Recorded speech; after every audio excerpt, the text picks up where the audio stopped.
जाएगा। ऐसे ही भगवान कह रहे सर्वधर्मान परित्यज्य, रास्ता बता रहे मामेकम शरणम ब्रज अहम त्वाम सर्व पापेभ्यो मोक्षयिष्यामि मा शुचा। ए भगवान ये पूर्ण कर दो। क्या किया तुमने भगवान के लिए? भगवान ने तुम्हें मानव देह दिया, भगवान ने प्रकृति दी, भगवान ने सब कुछ व्यवस्था की। तुम केवल पापाचरण करो, भगवान तुम्हारी नौकरी करे। तुम भगवान के अंश हो, भगवान ने तुम्हें देह दिया, भगवान ने प्रकृति दिया, तुम भगवान के लिए क्या कर रहे हो? तुम हमारी समाज के लिए जो भगवान ने रचा है उसके लिए क्या कर रहे हो? अपनी वासनाओं की पूर्ति। तो दंड नहीं भोगोगे और क्या भोगोगे? तुम्हारे गाली देने से भगवान कोई छोटे हो जाएंगे? तुम्हारे थूकने से आकाश गंदा हो जाएगा? तुम कर सकते हो तो सिर्फ अपना बुरा कर सकते हो और कुछ नहीं कर सकते। लिख लो हमारी बात। अगर कुछ भी मंगल हो रहा है तो भगवान के बनाए विधान से मंगल हो रहा है। संत समागम, हरिकथा, नाम जप, भगवत आराधना, ये उनकी कृपा से हो रहा है। तुम कर सकते हो तो शब्द लिख लो, केवल अपना बुरा कर सकते हो, वही बुरा कर रहा है। भगवान को गाली दे रहा है, भगवान को नहीं मान रहा, नास्तिकता बढ़ रही, मनमानी भगवान ने मेरा कर्जा नहीं, कर्जा लेते समय भगवान से पूछा था? कर्जा लेते समय भगवान से विनय की थी? धर्म से चला है तू? भगवान की आज्ञा का पालन कर रहा है तू? अरे भगवान तो सबके पिता हैं, परम उदार हैं। गाली देने वाले को भी प्रकृति से नहीं रोकते, इसको श्वास मत लेने देना, ये मुझे गाली देता है। नहीं, अच्छी ऑक्सीजन देते हैं, पानी देते हैं, भोजन देते हैं, उसके लिए पृथ्वी फट नहीं जाती है, उसको भी पृथ्वी अपनी गोद में रखती है। जो भगवान को गाली दे, कैसे नीच बुद्धि वाले अपना काम बनाने के लिए आए हो और अपना काम बिगाड़ रहे हो। जिनसे काम बनना है उन्हीं में नास्तिकता कर रहे हो। कौन है आधार यहां इस जगत का? वही सर्वाधार परमात्मा। तुम अंधे हो, दिखाई नहीं दे रहा? ये सूर्य किसके बल से तेजवान है? ये वायु किसके बल से चलती है? किसके बल से पृथ्वी? आप देखो किसके आदेश से हो रहा है। एक जरा सा झटका आता है, प्रांत का प्रांत चकनाचूर हो जाते हैं। वो सामर्थ्यशाली भगवान है। तुम्हारे कुछ कहने से होगा, चींटी की तरह पिस जाओगे। उसकी शक्तियां अनंत है। होश में अगर जीवन को मंगलमय सार्थक बनाना है तो एकमात्र भगवान की शरण है। और अगर कुछ भी और करोगे तो अपने को बर्बाद करोगे, सिर्फ बर्बाद करोगे, सिर्फ विनाश करोगे अपना, और कुछ मंगल नहीं कर सकते। भगवान का आश्रय ले लो, वो बहुत करुणामय है। ये जो पुरुष चारों वर्ण या चारों आश्रम में है, यदि भजन नहीं करते तो इस बात का दंड मिलेगा कि मानव देह तुम्हें मिला है भगवत प्राप्ति के लिए। देखो, बोले भला पिता अपना बालक का अहित चाहता है? हाँ चाहता है। एक पिता के पुत्र ने किसी नाबालिग का बलात्कार करके उसको मार डाला। उससे वो समाचार वाला पूछता है कि आप अपने ऐसे पुत्र के लिए क्या बोलेंगे? तो बोले यही बोलूंगा कि जल्दी से गिरफ्तार किया जाए और उसको फांसी की सजा दी जाए। मेरे बालक ने ऐसा अपवित्र कार्य किया, मैं कभी देखना नहीं चाहूंगा कि वो मेरे सामने आवे, उसको जल्दी से जल्दी पकड़ा जाए। और ये जब एक साधारण पिता ऐसा बोल सकता है तो असाधारण पिता जो धर्म के विरुद्ध चलेगा, तिनकर काल रूप में भ्राता, वो भगवान साक्षात धर्म स्वरूप है। कोई धर्मात्मा पिता नहीं चाहेगा कि उसका पिता अपवित्र कार्य करे और उसे गले से लगाए। फिर भी मेरे भगवान कह रहे हैं अहम त्वाम सर्व पापेभ्यो मोक्षयिष्यामि मा शुचा। अपिचेत सुदुराचारो भजते माम अनन्य भाग। महादुराचारी भी हो तो आ जाए कह के कि प्रभु मैं आपका हूं, आपके सिवा कोई मुझे नहीं बचा सकता, तो मैं तुम्हें साधुरेव समंतव्यः सम्यक व्यवसिता हिस्सा, मैं तुम्हें साधु बनाऊं। फिर भी भगवान को कैसे शब्दों से बोलते? कोई भगवान नहीं। मनमानी आचरण करो, पता चल जाएगा भगवान है कि नहीं। अंतिम समय तक तो पता चल जाए। एक डॉक्टर बोले थे हमसे, जब गंगा किनारे भ्रमण करते थे, बहुत अमेरिका से पढ़ के आए थे, मार विज्ञान छांटते चले जाए, कौन भगवान, कैसा भगवान, क्या। अब गंगा किनारे तो एक अलग रहनी थी, उदासीन ना बोलना किसी से। उनसे कहा नहीं, ऐसा अपमान मत करो भगवान। अब कैसे हम तुम्हें छाती चीर के दिखावें कि हैं हम ऐसे जी रहे हैं? ये साधु महात्मा ऐसे जी रहे हैं, केवल हवा में जी रहे हैं? नर्क स्वर्ग की चाल है। लेकिन छाती से कहता हूं, हृदय से कहता हूं, त्रुटि हमारी, करुणा उनकी। अगर कहीं भी हमें कुछ भी असंतोष हुआ है तो मेरे आचरण का, मेरे विचार का, मेरी क्रियाओं का हुआ है, और उनकी कृपा का वार पार नहीं। अपार करुणा करुणालय। और मिलना, तुम बहुत दूर हो हमसे, तुम दूर हो, लेकिन मेरे प्रिया प्रीतम मेरे से दूर नहीं। अब वो कोई ऐसी दूरबीन नहीं कि मैं तुम्हें दिखा सकूं कि देखो। ये हम कोई प्रमाण तुमसे नमस्कार नहीं चाहने के लिए कह रहे, ये इसलिए कह रहे कि प्रभु कितना प्यार करते, तुम्हें कैसे बताऊं। हजारों प्राण हो तो न्यौछावर कर दे, ऐसा प्यार करते हो। ऐसे नहीं को स्वप्न में आके प्यार करते हो, भाव में आके प्यार करते हैं। जैसी भावना करोगे वैसे ही तुम्हें अनुभव कराएंगे। वो है, प्रत्येक कण में है, प्रत्येक क्षण में वो मेरे साथ है। ऐसा बिल्कुल माइक से कह रहा हूं, आचार्य बल से, गुरु बल से, कि विश्वास करो। वो केवल ध्यान का विषय नहीं है, वो केवल भजन का विषय नहीं है। वो मित्र की तरह मिलते हैं, वो संभाषण करते हैं, वो साथ खेलते हैं। पर ये बात वही देख सकता है जो उन तक पहुंच चुका है, जो उनके चिंतन में तन्मय है। अन्यथा ये मायाकृत नेत्रों से बात नहीं देखी जा सकती। इसलिए उसका पतन निश्चित है जो मनुष्य शरीर पाकर के भजन नहीं करता है। भगवान ने केवल भजन के लिए दिया है। दुष्यंता पर कायेषु स्वात्मानम हरिमीश्वरम मृतके सानुबंधेस्मिन् बद्ध स्नेहा पतंत्यधः। भाई शरीर का अभिमान मत करो, ये मरा ही मरा, अभी मरा या कल मरा, मरा ही है पक्का। मृत्यु प्रतिपल साथ है। ये शरीर मृत शरीर समझो, कब छूट जाए कुछ पता नहीं। इसके संबंधी भी छूट जाएंगे। इस शरीर से प्रेम गांठ करने का मतलब है नरक यात्रा तय करना। इसलिए इससे ज्यादा प्यार मत करो। इसे खूब, कई बार हमने प्रार्थना की साधकों से, इस शरीर को ऐसा समझो जैसे कंजूस मालिक बेईमान नौकर से काम लेता है, ऐसे ले इससे। इसको छूट दे दी तो ये पूरी की पूरी जिंदगी बर्बाद कर दे। इसे बेईमान जैसे नौकर ना हो। ईमानदार नौकर अपने आप काम करता है, ये अपने आप नहीं करेगा। बेईमान नौकर जो आराम करना चाहे तो लगाओ काम में, 4 घंटे 124 घंटे में 20 घंटे इसको संसारिक काम, साधना के काम, भजन कार्य, आनंद समेट लो। यहां कमाने आए हो, यहां कोई तुम्हारा घर नहीं, कोई मकान नहीं, कोई दोस्त नहीं, कोई परिवार नहीं। ये परदेश है स्टेशन जैसा, तुम्हारी टिकट कटी भागे, पूछोगे भी नहीं ये पत्नी तुम कैसे रहोगे, ये बच्चों तुम कैसे रहोगे, नहीं चले गए, दोबारा कभी देखने को नहीं मिलेगा। न तुमको वो, न वो तुम्हें, कभी नहीं मिलेगा। ये ऐसा माया का जादू का खेल, सत्ता ही खत्म हो जाती है। इसलिए हे भाई, इस शरीर में रहने वाले अपने स्वरूप को जान लो और किसी से भी द्रोह मत करो। वो मूर्ख हैं जो इस अपने शरीर को तो अमर मानते हैं, दूसरे शरीरों को मारकर खाते हैं मांस। देख लो, ये ऋषि मुनियों की वाणी है। आत्मस्वरूप को पहचान लो, वही आत्मा चीटी में, वही सर्वत्र भगवान है। वो मूर्ख हैं जो अपने शरीर को आत्मा मानकर पोषण करते हैं, दूसरे शरीरों की हत्या करके उनका मांस खाते हैं। बोले हम हत्या नहीं करते, हम तो दुकान से ले आते हैं, तो बराबर फल मिलता है। कर्ता, प्रेरक, अनुमोदन, तीनों को बराबर पाप मिलता है। एक जो काट रहा है, एक जो खरीद के ला रहा है, और एक जो बनाकर पका करके खा रहा है, खवा रहा है, तीनों को नरक बराबर दंड मिलेगा। कर्ता, प्रेरक, अनुमोदन। ये कैवल्यम संप्राप्ता ये चातातिश्च मूढ़ताम त्रैवर्गिका क्षणिका आत्मानम घातयन्ति ते। जो लोग ये भगवत प्रदत्त शरीर प्राप्त करके कैवल्य परम पद प्राप्त नहीं कर लेते और ज्ञान बघाड़ते रहते हैं, वो पूरे ज्ञानी भी नहीं है और पूरे मूर्ख भी नहीं है। उनकी बड़ी दुर्दशा होती, ना इधर के रहते ना उधर के रहते, मजरे ढो। सदैव वो अर्थ, काम, वासना इन्हीं में फंसे रहते हैं। एक क्षण के लिए उनको चैन शांति नहीं मिलती। जो मनुष्य शरीर पाकर अपना उद्धार नहीं कर लेता, वो अपने पैरों में मानो अपने हाथ से कुल्हाड़ी मारकर काट रहा है, वो आत्मघाती है, वो दुर्गति को प्राप्त होता है। एत आत्महनो अशांता अज्ञाने ज्ञान मानिनः सीदंत्य कृत कृत्या वही कालध्वस्त मनोरथा। ऐसे जो ज्ञान बगाड़ते रहते हैं और ब्रह्मबोध नहीं किया, निरंतर भजन नहीं करते, इनको आत्मघाती कहते हैं। जानते हैं पर मानते नहीं हैं। ये इन आत्मघातियों को कभी शांति प्राप्त नहीं होती, इनकी कर्म परंपरा कभी नष्ट नहीं होती। काल भगवान सदा सर्वदा इनके मनोरथों पर पानी फेरते रहते, हृदय की जलन विषाद कभी मिटने को नहीं होती। इसलिए हित्वात्यायास रचिता गृहापत्य सुहृत्स्यः तमो विशन्त्यनिच्छन्तो वासुदेव परांगमुखा। वासुदेव भगवान श्री कृष्ण के चरणों का आश्रय ले लो, उनसे विमुख मत हो। विमुख होकर यदि तुमने धन रुपया पैसा मकान सब समेट भी लिया तो भाई जब जाओगे कुछ साथ नहीं। एक बार कृष्ण कहा, एक बार राम कहा, एक बार राधा कहा, ये सत्य वस्तु तुम्हारे साथ जाएगी। इसलिए बार बार राम राम कृष्ण कृष्ण हरि हरि राधा राधा बोलते हुए अपना काम करो तो तुम्हारा लौकिक भी पुष्ट और पारलौकिक भी पुष्ट हो जाएगा। जो भगवान नाम जप नहीं करता, भगवान से विमुख है, ना चाहने पर भी विवश होकर उसे घोर नरक में जाना पड़ता है। इसलिए सदगति प्राप्त करने के लिए नाम जप अत्यंत आवश्यक है। ये कलिकाल की बड़ी महिमा वर्णन की भगवान व्यास जी ने। जो फल सतयुग में 10,000 वर्ष ब्रह्मचर्य रहकर दोनों हाथ उठाकर दाहिने पैर के अंगूठे के बल खड़े होकर भजन करने से मिलता था, ध्यान दीजिए कितना कलयुग का कृपा प्रसाद है। कलयुग को बहुत बुरा कहा जाता है, तो ये बात पक्का समझो, 2 पक्ष सब में होते हैं, कृष्ण पक्ष और शुक्ल पक्ष, एक अंधेरे का पक्ष एक प्रकाश का। तो कलयुग में 2 पक्ष है। एक अंधेरे का पक्ष अगर भगवान से विमुख हो तो नष्ट कर देगा।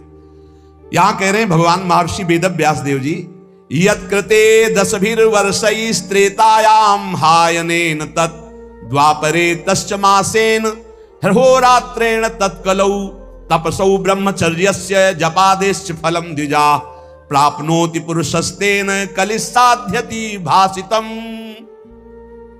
सतयुग में 10,000 वर्ष ब्रह्मचर्य से रहकर दाहिने पैर के बल अंगूठे के खड़े होकर दोनों हाथ उठाकर मंत्र जपने से जो फल मिलता था वह त्रेता में 1 वर्ष ऐसी साधना, द्वापर में 1 मास 1 महीने और कलयुग में 24 घंटे नाम कीर्तन करने से वो फल प्राप्त हो जाता है। सतयुग में 10,000 वर्ष तक, सोचो कितना बड़ा। कलयुग जैसा कलयुग समयुग आन नहीं, जो मन कर विश्वास, जो नर कर विश्वास। बहुत बड़ा लाभ कलयुग, 24 घंटे नाम कीर्तन से वो फल मिलेगा, जो बड़ी बड़ी तपस्याओं से, बड़ी बड़ी साधनाओं से। बोले सतयुग बहुत श्रेष्ठ है, द्वापर त्रेता बहुत श्रेष्ठ है, हमें लगता कलयुग बहुत श्रेष्ठ है। धन्य है कलयुग जो 24 घंटे नाम कीर्तन से वो हजारों वर्ष की तपस्या का फल प्राप्त करा दे। भगवान व्यासदेव जी कहते हैं मैं कलयुग की पूजा करता हूं, मैं उसे सर्वश्रेष्ठ कहा कि सतयुग में ध्यान, त्रेता में यज्ञ, द्वापर में देवार्चन। ध्यायन कृते यजन यज्ञ त्रेतायाम द्वापरेर्चयन यदाप्नोति तदाप्नोति कलौ संकीर्त केशवम। जो सतयुग में ध्यान से, त्रेता में यज्ञ से, द्वापर में पूजा करने से मिलता था, कलयुग में केवल नाम कीर्तन से फल मिल जाता है। इसीलिए नाम संकीर्तनम यस्य सर्व पाप प्रणाशनम। कलयुग में सबसे बड़ी साधना नाम जप करो, नाम कीर्तन करो, लीला चरित्र गाओ, लीला चरित्र सुनो। जो इस कलयुग में अपना कल्याण नहीं कर पाया तो फिर और युग में कल्याण करना बड़ा कठिन। अंगूठे के बल खड़े होके देखो, कई मिनट खड़े रहोगे। ऐसे उपमन्यु आज बड़े बड़े महात्माओं के चरित्र आते हैं, 1000 वर्ष, 10,000 वर्ष ऐसे। अरे यही सौभरी ऋषि यमुना में डुबकी लगा के भजन करके देखो, कई मिनट करोगे। जल को स्तंभित कर दिया, समाधिस्थ।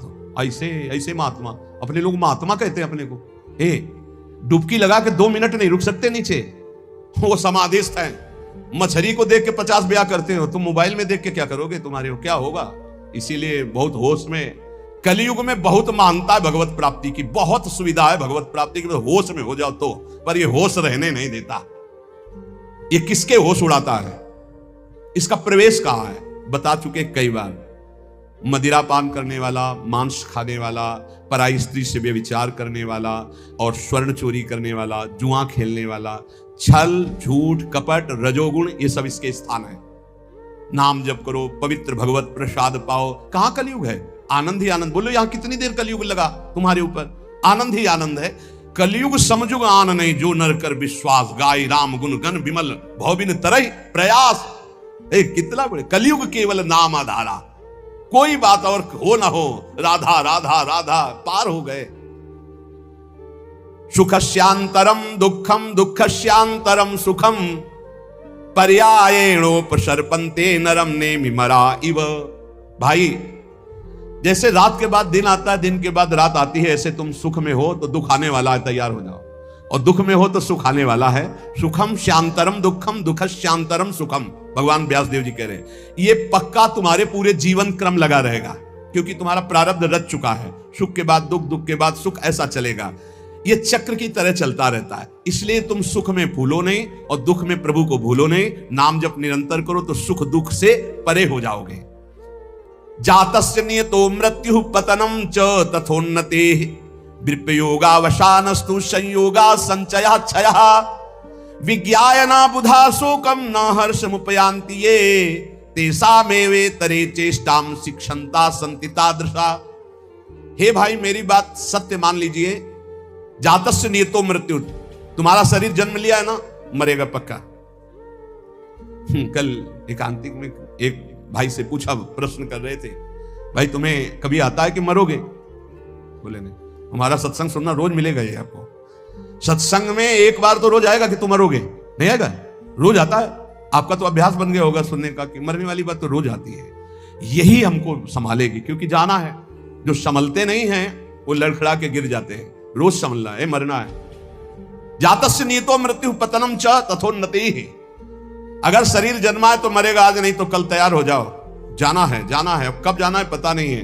फांसी वाले को तो समय बता दिया जाता है कि कल 12 बजे होगी, अपने को अपना ये भी समय नहीं पता है, पता नहीं कब जाना है। उसे पता हो जाए तो अच्छा रहता है।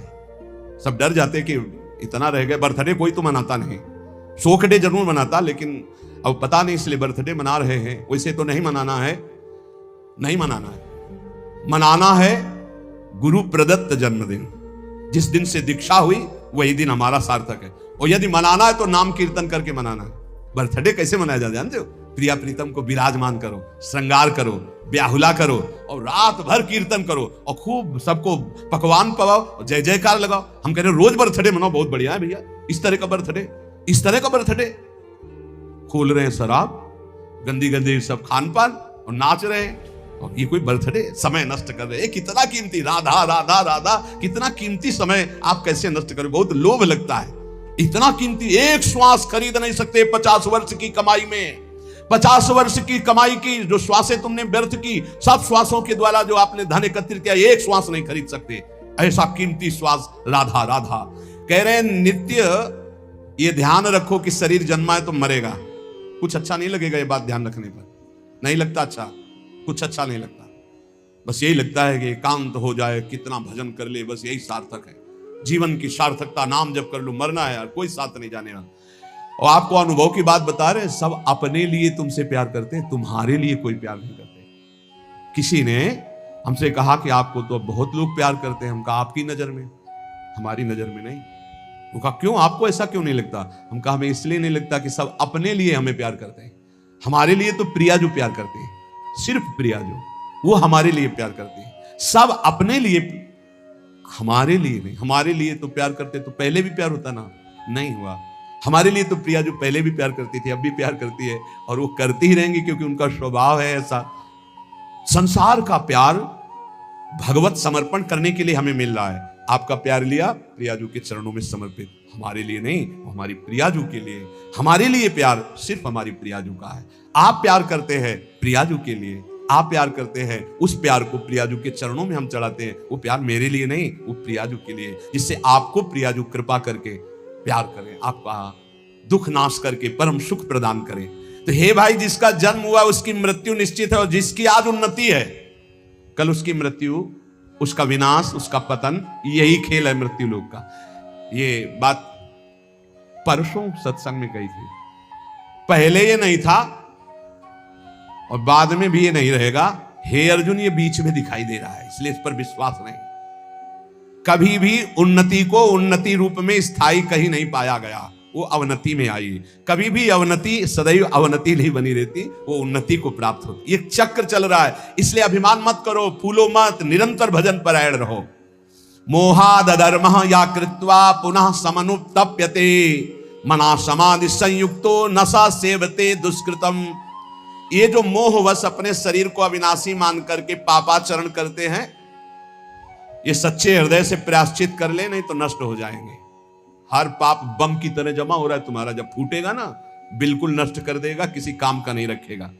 जो जो तुम जान रहे हो कि पाप हो रहे हैं, इनका फटाफट प्रायश्चित कर लो।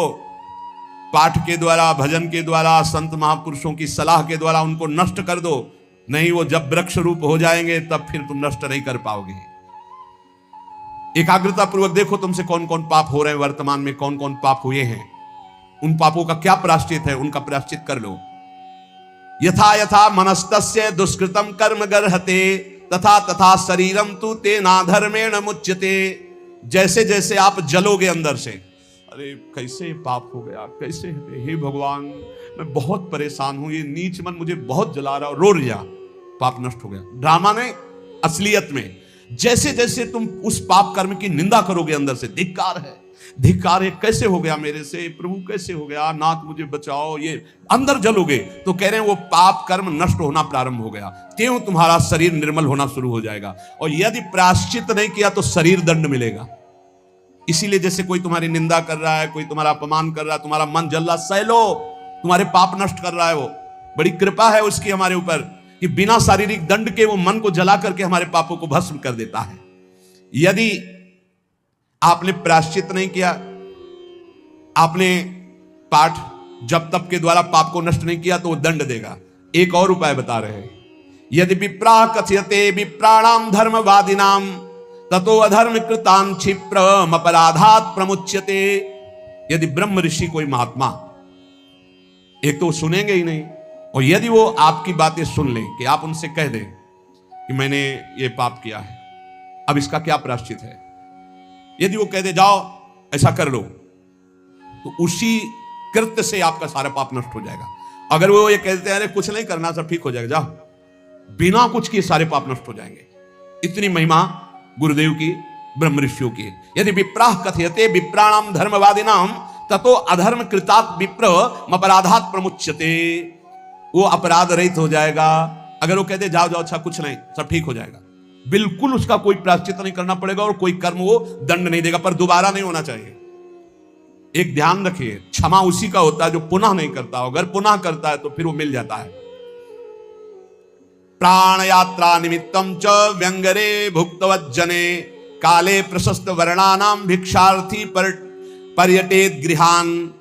विरक्त उपासक को चाहिए कि अपने जीवन यापन के लिए केवल उतनी ही भिक्षा ग्रहण करे जिससे पेट पोषण हो जाए, बस। ये आप लोगों के लिए बहुत बढ़िया है। देखो, किसी से मांगना नहीं, कोई संग्रह नहीं, कोई परिग्रह नहीं, रोज का रोज श्री जी का प्रसाद खाओ, रात दिन भजन करो, काहे प्रपंच में फंसते हो। ये रुपया, ये मोबाइल, ये संसारी लोगों से मिलना जुलना, ये गुरु कृपा से ही बचा जा सकता है, अन्यथा भारी प्रपंच है। रुपये में एक भारी दोष है, 99 का चक्कर नहीं हटता रुपये में, ये भारी दोष है। 100 जमा हुए तो 110, 120, 130 जमा करते करते मर गया, चवन्नी खर्चा नहीं किया, नरक गया। बहुत बहुत विचित्र है। भगवान बचावे।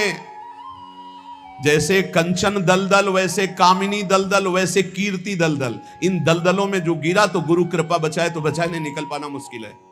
बहुत खतरे का दलदल है, ऊपर से एकदम रोड जैसा दिखाई देता है और गए तो बस निकलने लायक नहीं रहोगे। कंचन कामिनी कीर्ति का दलदल। जीवन निर्वाह के लिए बस उधर में डाल लो, खूब डट के भजन करो, भगवत प्राप्त हो जाओ। जितना कम से काम चला लो उतना ही अपना भजन बचा लो। एक बार गिरिराज जी में जब पूज्य पंडित गया प्रसाद जी की समाधि, तो गुरुदेव भगवान ने कहा, इनका प्रकाश जानते हो क्यों हुआ? 45 वर्ष की अवस्था में गिरिराज जी महाराज के समीप विरक्त होके रहे, पर जिस दिन से विरक्त हुए उस दिन से कभी पैसा नहीं छुआ बाबा ने, कभी बाबा ने स्त्री स्पर्श नहीं किया, कभी बाबा ने प्रणाम नमस्कार स्वीकार नहीं किया। कंचन कामिनी कीर्ति तीनों पर विजय प्राप्त की हुई होने के कारण बहुत जल्द 45 वर्ष गृहस्थी में रहे, बहुत जल्दी इतना प्रकाश हुआ वैराग्य का। भाई जी जब पधारे थे तो बाबा को ऐसे दिव्य देह में दिखाई दे रहा था, भाई जी जा रहे, पंडित गया प्रसाद जी महाराज। एक काहे को अपना भजन बिगाड़ो, गुरु कृपा से भरण पोषण हो रहा, चकाचक खूब भजन एकत्रित करो। जितने से उदर पोषण हो जाए उतने ही भोजन पर अधिकार रखो, खूब भजन करो। भिक्षा अन्न है, ये आकाश वृत्ति से यहां आता है, वैसे भी भिक्षा तेहरा से मांग के रोटी लाई जाती। खूब भजन करो भाई यार, डट के। भजन ही जीवन का सार है। भिक्षा मिले तो हर्ष और ना मिले तो शोक ना करे। यहां ना मिलने का तो सवाल ही नहीं रह गया, वो तो अपने लोगों के जीवन में था गंगा किनारे। कई कई दिन जब गंगा जल से केवल उधर पोषण हुआ, और जैसे कोई बारी लगाने वाले ऐसे टिफिन खोल रहे हैं, वो अपना पार है, तो ऐसे दृष्टि जाती तो मन कहता बड़े भाग्य हैं उसके, ऐसा जीवन रहा है। बोले किसी के भी प्रति ना आदर सत्कार मिलने पर प्रियता और ना अपमान घृणा होने पर नफरत। मान लो कोई हमारा अपमान कर रहा है, घृणा कर रहा है, तो हमारे अंदर नफरत ना आवे उसके लिए। कोई बड़ा आदर सत्कार कर रहा है तो कोई प्रियता ना आवे। ऐसे भगवत मार्ग में रोज का रोज ये अमृत में वचन सुन रहे हो, ये बहुत अमृत प्राप्ति कराने वाले हैं। यदा यदा ही पाखंड वृत्ति रत्रोपलक्ष्यते तदा तदा कलेर बुद्धि रनुमेया विचक्षणे। अब कलयुग का दोष कह रहे हैं, यदि पाखंड थोड़ा भी स्वीकार किया तो कलयुग तुम्हारी बुद्धि में सवार होकर नष्ट कर देगा। यदा यदा ही पाखंड वृत्ति रत्रोपलक्ष्यते, दिखाई भी दिया जरा सा पाखंड तो कलयुग सवार हो जाएगा। पाखंड जो है नहीं वो नाटक करना नहीं, बिल्कुल नहीं होना चाहिए। नाटक बिल्कुल नहीं होना चाहिए। नाटकबाजी तो भक्ति में होना ही चाहिए। बहुत बड़ा ये दंभ पाखंड रोग है, भक्ति को पूरा का पूरा रुग्ण कर देता है। दिखावटी नहीं होना चाहिए कुछ। प्रभु सब कुछ जानते हैं, किसको दिखाना है, क्या दिखा। अच्छा सामने वाला दे भी देगा तो क्या, प्रणाम नमस्कार रुपया पैसा, इसके लिए भक्ति ही कर रहे हो तो हरि लक्ष्मी पति, दूसरे से क्या चाहिए। अगर जरा भी पाखंड हुआ तो कलयुग तुम्हारी बुद्धि को ग्रसित करके अनुमान भी नहीं लगा सकते कि कितना भ्रष्ट कर देगा। यदा यदा सताम हानिर्वेद मार्गानुसारिणाम तदा तदा कलेर वृद्धि रनुमेया विचक्षणई। जब जब तुम वैदिक मार्ग का उल्लंघन करोगे, साधु पुरुषों की आज्ञा का उल्लंघन करोगे, तभी तुम्हारी हानि करने वाला कलयुग तुम्हारी बुद्धि पर सवार होकर तुम अनुमान भी नहीं कर सकते कि तुम्हें कैसा भ्रष्ट कर देगा। प्रारंभाश्चा वशीदंती यदा धर्म कृताम नृणाम तदानुमेयम प्रधान्यम कलेर विप्रा विचक्षणैर। जब कोई धर्मात्मा अधर्माचरण की तरफ जाने लगता है, सोई कलयुग उसके ऊपर अपना प्रभाव डाल देता है। जब कोई विद्वान कलयुग से ग्रसित हो जाता है तो उसके आचरण उल्टे होने लगते हैं। इसलिए पाखंड, शास्त्र विरुद्ध आचरण, संत गुरुदेव की आज्ञा का उल्लंघन, धर्म के विरुद्ध आचरण करने वाले पर ही कलयुग का प्रभाव होता है, अन्यथा नहीं होता। कलयुग के प्रभाव से बचते हुए निरंतर नाम जप करते हुए इस जन्म में हम भगवत प्राप्ति कर ले। कुछ कमियां सब में होती हैं, वो भगवत साक्षात्कार में ही पूर्ण होती है। जहां भगवत साक्षात्कार हुआ उन कमियों का नाश हो जाता है। इसलिए उपासक को हर कदम जिन जिन कमियों को जानता जाए उनको छोड़ते हुए आगे तन्मयता पूर्वक बढ़े। हमारे दो पक्ष हैं, एक है हम और हमारे गुरुदेव, और एक है हमारी इंद्रियां और मन, माया। ये हमको गिराने की चेष्टा करती है, और गुरुदेव हमको जो उपदेश करते हैं वो इन पर विजय प्राप्त कराने। कभी कभी इनका पक्ष जोर हो जाता है और हम हार जाते हैं, तो हमें निराश नहीं होना। हमें ठीक जैसी आज्ञा वैसे ही चले तो फिर हम बलवान होकर जीत जाएंगे। और इस जन्म में मुझे भगवत प्राप्ति करना ही, किसी भी तरह रुकना तो है नहीं। सोचो, इतने बड़े बड़े धनी मानी, ऐश्वर्यवान, कीर्तिवान इस संसार में हुए, कौन जानता है। चले हम तुम सबको जाना है, जाने की तैयारी कर लो। जो पहले से तैयार न थे पछता कर चले गए। रहे न रावण सम अभिमानी, हिरण्याकश्यप सम वरदानी। खान विभव की खान जगत में कुछ दिन के मेहमान, भजले श्री भगवान जगत में कुछ दिन के मेहमान। बड़े बड़े ऐश्वर्यशाली, कीर्ति बलशाली, ये सब नष्ट हो गए। क्या उनके साथ जमीन गई, महल गए, कुछ धन गया, कोई व्यक्ति गया, प्रतिष्ठा गई? नहीं। इन नश्वर चीजों में उन्होंने अपने दिव्य समय को नष्ट करके दुर्गति प्राप्त की। ऐसा न समझा जाए कि बड़ा आदमी है तो सदगति प्राप्त करेगा। सबसे बड़े पद में त्रिभुवन का पद है, सबसे बड़ा इंद्र पद। इंद्र पद में महाराज नहुस गए, वासना से पीड़ित होकर माता सची के लिए गलत भावना की तो अजगर की योनि को प्राप्त हो गए। बड़े बड़े यशस्वी प्रतापवान हुए, उनके साथ कुछ नहीं गया, और इसी यश और प्रताप में भगवान को भूल करके अपनी दुर्गति का कारण बन गए। विचार करो, रावण से प्रतापी, हिरण्यकश्यप से वरदानी, विष्णु विजयी, सहस्त्राबाहु वर्धन, तुम्हारे तो 2 भुजाएं, उसके तो 1000 भुजाएं थे। इस धरती को जो त्राहिमाम बुलवा देने वाले बलशाली थे, आज उनका पता नहीं। फिर तुम किस बल पर भगवान को भूल रहे हो? किस लाभ के लिए तुम भगवान का भजन छोड़ देते हो? ये लाभ सब छूटा है। अभी मरो तो तुम्हारा बैंक बैलेंस, बिल्डिंगें, जो भी सब छूटा, सब छूटा। उमा कहूं मैं अनुभव अपना, सत हरि भजन जगत सब सपना। सत्य वस्तु, सत्य कमाई, सत्य धन, भगवान का नाम।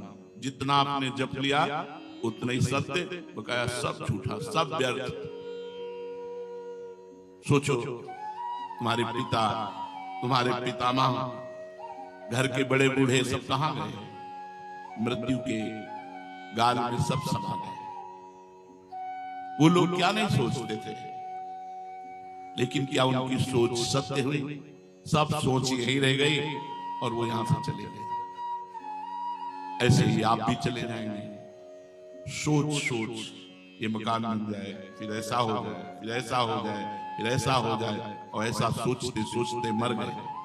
यदि उस सोच में भगवान का भजन नहीं तो तुम्हारी सोच शोक प्रदान करने वाली बनेगी। यदि उस सोच को बदल दो, ऐसा श्री जी का श्रृंगार आज करेंगे, आज ऐसा भोग लगाएंगे, आज प्रियालाल को ये पद सुनाएंगे, आज प्रियालाल को ऐसे सुख पहुंचाएंगे। ये सोच आपकी परम सत्य सच्चिदानंद में, अन्य सब सोचे पार्थिव माया कृत नाशवान।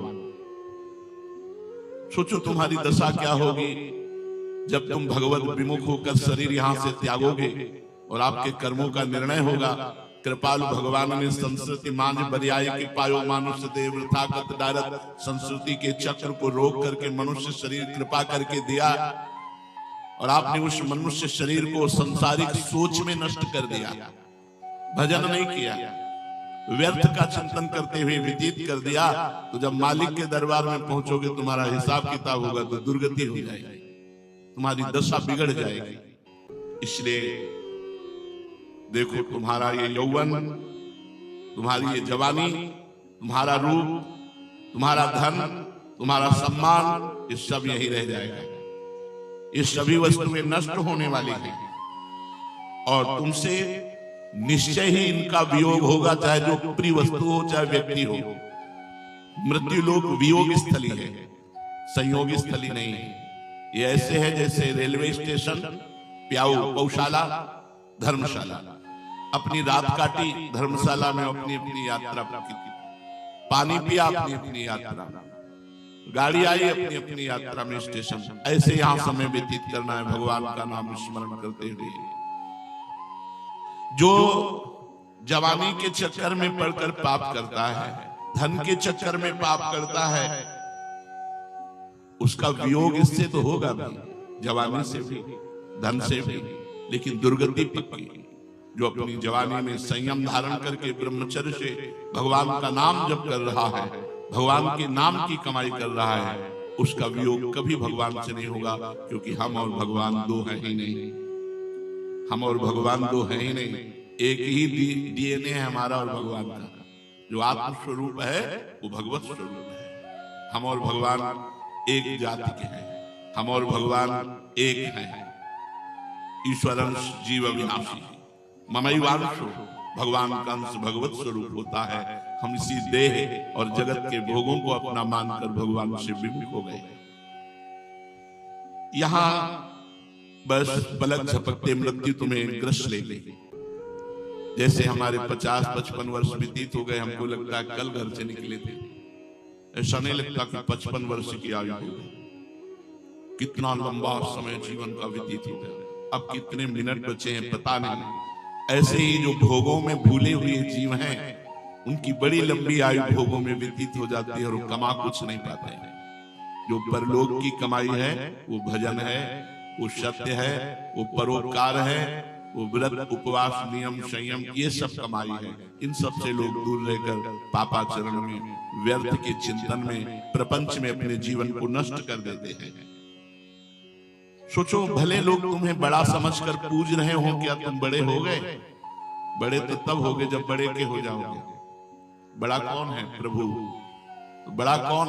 जो प्रभु में चित्त को समाहित कर दिया है। चित्त का समाधान, कोई प्रश्न नहीं, कोई संशय नहीं, निरंतर भगवान का भजन, चित्त का समाधान। विचार करो, तुम्हारा जीवन सफलता की तरफ जा रहा है कि असफलता की तरफ? यदि भगवान को भूल करके प्रपंच में लग गए तो तुम्हारा जीवन असफलता के मार्ग में जा रहा है। यदि तुम हर कष्ट सहकर भगवान का भजन करते हुए जीवन व्यतीत कर रहे हो तो तुम्हारा जीवन सफलता की तरफ जा रहा है। जब तुम जन्म मृत्यु के भयावह चक्कर में जो फंसे हो, इससे छूटोगे तो तुम्हें वो आनंद मिलेगा, वो शांति मिलेगी जो किसी को भी नहीं प्राप्त है। न ब्रह्मा को प्राप्त है, न इंद्र को प्राप्त है, न एक सम्राट को प्राप्त है, न योग की सिद्धियों वाले को प्राप्त है। क्योंकि सिद्धि प्राप्त हो जाने पर जन्म मृत्यु के चक्कर से मुक्त नहीं होता। इसीलिए भगवान ऋषभ देव जी के पास जब सिद्धि आई तो उन्होंने स्वीकार नहीं किया। परीक्षित जी ने प्रश्न किया कि भगवान ऋषभ देव तो भगवान के अवतार है, फिर उन्होंने सिद्धियों को क्यों स्वीकार नहीं किया?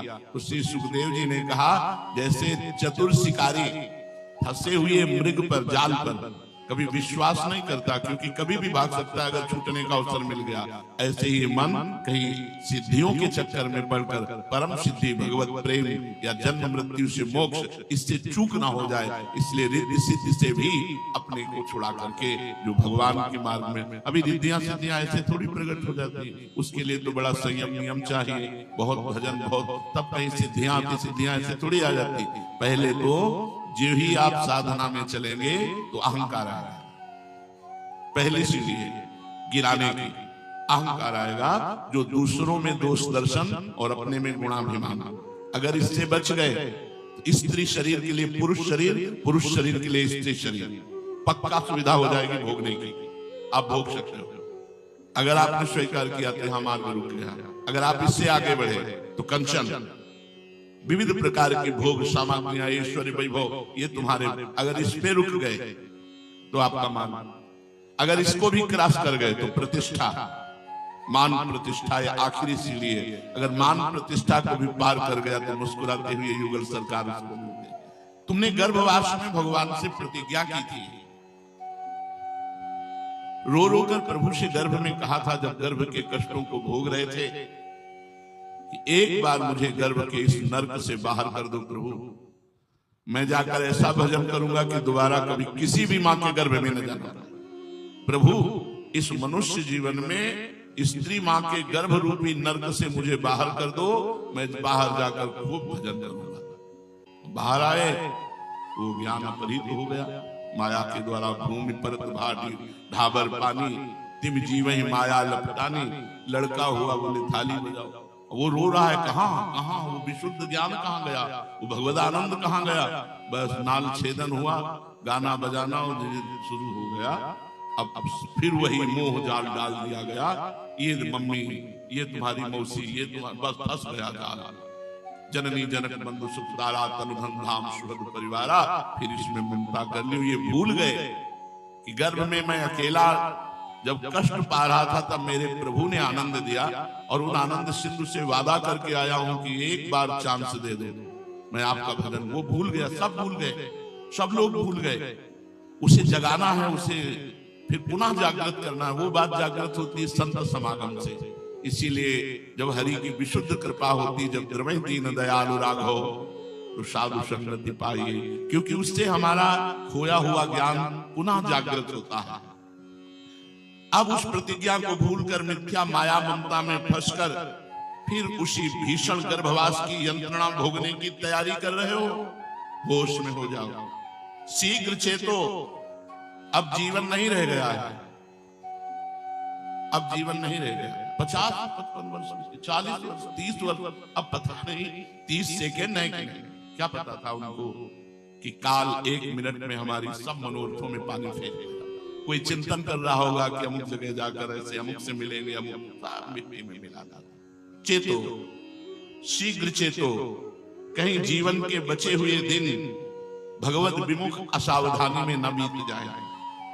तुम्हारे हाथ बहुत बढ़िया अवसर लगा है, फिर 83,99,999 योनियों में जो नहीं कर सकते वो केवल है भजन, वो मनुष्य योनि में कर सकते हो।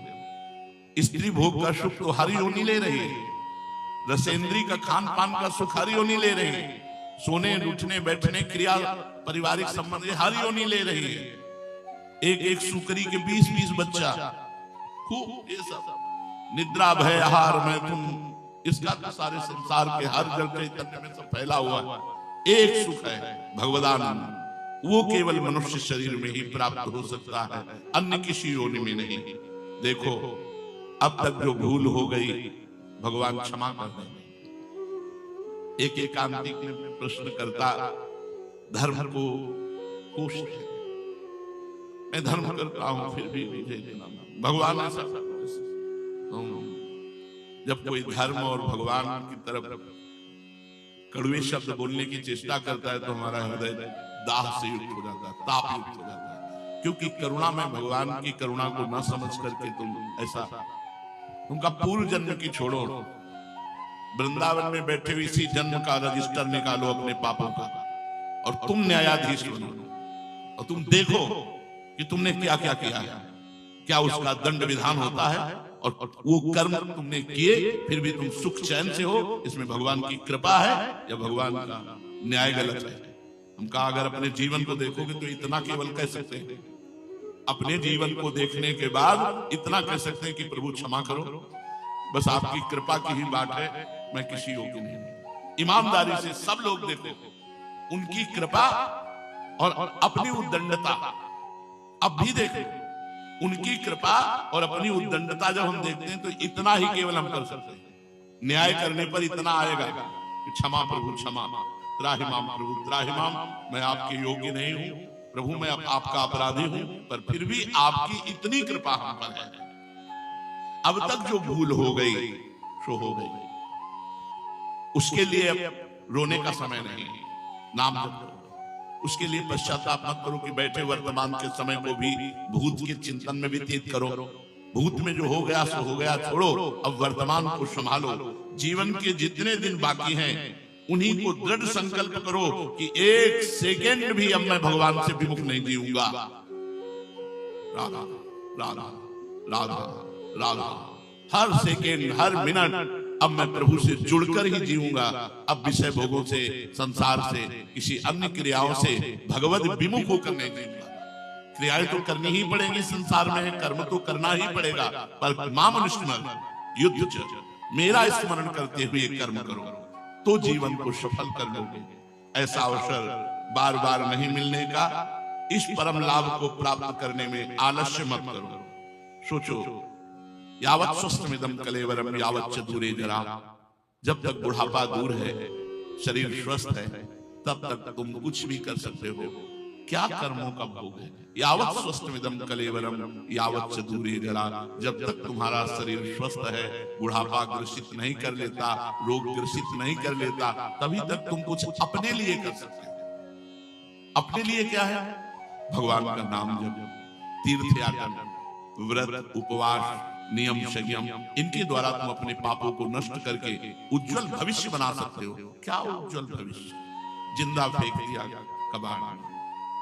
कर्म देखो, उनके कर्म फेंकने वालों के, और उस जीव का कर्म देखो कि शरीर की त्वचा सड़ रही है, कोई औषधि नहीं, और कम से कम कोई पानी तो पिला दे, तो कूड़ा घर में फेंक आए, जहां कूड़ादान रखा होता है बड़ा बड़ा टाली वाला, उसी में फेंक। सोचो, जब तक तुम्हारा शरीर स्वस्थ है, इंद्रियां सशक्त हैं, मन प्रबुद्ध है, बुद्धि काम दे रही है, तभी तक तुम भगवान का भजन कर सकते हो।